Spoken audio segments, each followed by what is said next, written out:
What do you think should be done? What is the place of the local government administration, local government governance when it comes to economic growth? There's no, look, let me tell you something, like Mr. President said. This is what he said. The politicians go to the roots, campaign. After they get the election, what do? They run back to Abuja. I call that wickedness.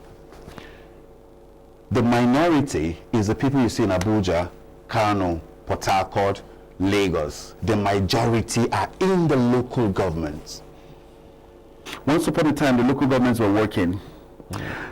If the local governments are working, the chairmen are in competition within themselves.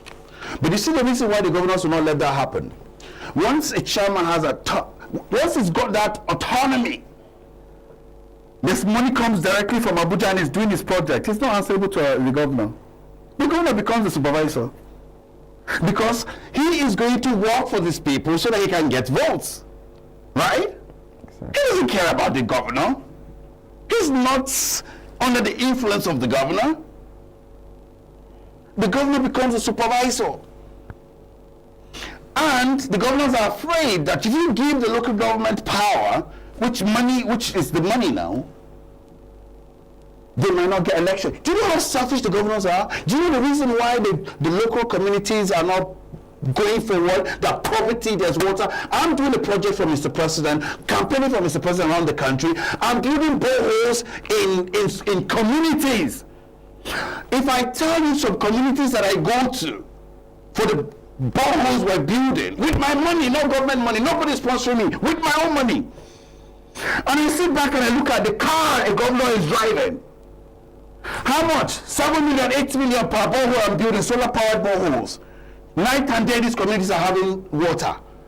How much is this? If the governor said he's going to take just 200 or 300 million out of his security vote every day and build boreholes for their community alone. These guys are so greedy. And the economy is not working. It's Mr. President that is not working. It's Mr. President that is not doing his job. The governors are the one killing our country. Let me tell you what. Once this local government chairman has his money, local government A, B, C, D, they are in competition. How many bridges have you built? How many hospitals have you built? What land farm have you opened for the young people? Who has got the best school? This country will ignite. Whoever was that enemy that sold this idea of this local government funds not to go to they have succeeded. But Nigeria is powerful. Me and you, the energy we have is powerful. We can't let these old guys mess us up. These guys, how many of the governors? Just 30-something governors are pulling down our country. And this has to stop.